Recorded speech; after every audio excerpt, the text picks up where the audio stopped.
guys, we got this great clip from one of our long content videos. Don't forget to hit the subscribe button. Enjoy. Do you have to be born into wealth in order to be wealthy? Absolutely effing not. I think the article is called Lessons from Those Who Build Wealth Without an Inheritance. That says 79% of all millionaires are self-made. Self-made, guys. That means they didn't inherit it. They worked their ass off for it. They created their wealth. They weren't given it to it. They weren't born with a silver spoon in their mouth. They didn't have some privilege that allowed them to be wealthy. No. They weren't given a small loan of $1 million like our ex-president Donald Trump was. I don't fault him for that. Been easy for me. And, you know, I started off in Brooklyn. My father gave me a small loan of $1 million. I came into Manhattan. He's done a lot with that small loan that he got from his father. I mean, who are we kidding? $1 million is no small loan. But that's not how it happens for most people. Most people build it. Most people are self-made. You don't even have to have a super high-paying job, some of these studies will show, in order to become wealthy. It's more about how much time you start investing and how much money you can get invested over the course of a lifetime. That's what really will determine who becomes wealthy. So many of these studies will just kind of debunk this notion that most wealth is inherited. That's just simply not true. Another study by Fidelity Investments found that 88% of all millionaires are self-made millionaires. So that's 2 of them. And again, it's the same thing.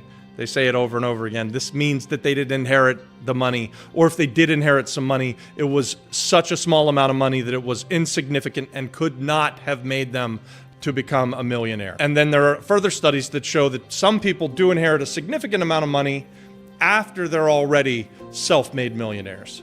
So that just goes to show wealth is built, wealth is earned, wealth is made by investing. You really don't save your way to wealth, you build your way to wealth. Entrepreneurs become wealthy, real estate owners become wealthy. What about billionaires? Maybe all the billionaires inherited their money. The Hurun Global Rich List of 2023 showed that 70% of all billionaires are self-made. Guys, I'm just trying to pound this into you that if you're out there and you think that you've been given a bad lot, that you've been dealt a bad hand, it's not about the hand that you're dealt. It's not about how you were raised, where you were raised, what you grew up with, what you were given by your mommy and daddy. My mom and my dad didn't give me anything. They didn't pay for me to go to college. They never bought me a car. I can remember my dad was a pretty cheap guy. He barely would buy dinner. I remember that at like 21, 22 years old, as soon as I was able to, as soon as I was making some money, I was buying dinner for everyone in the family because I didn't like the way that my father was stingy with money because he was cheap.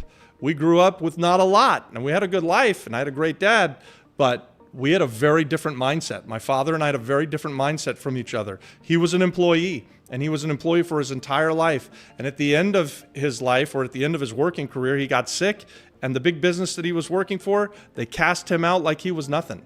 And so for me growing up and watching this play out, it gave me this sense of there's no security in working for the man. There's no loyalty from going to work in corporate America. So for me, I saw that as a really scary way to go through life. I much preferred taking control of something, having my own business, and being responsible for whether or not I made the next meal, whether or not I could make the mortgage payment, whether or not I could make the car payment.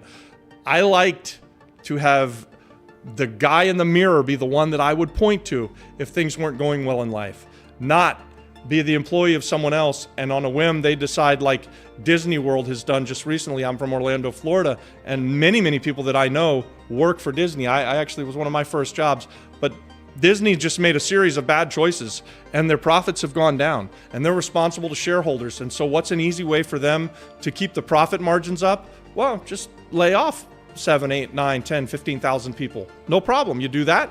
Profit margins are still up here, shareholders are happy, and you can go on and continue to make bad movies and continue to make bad choices for a period of time.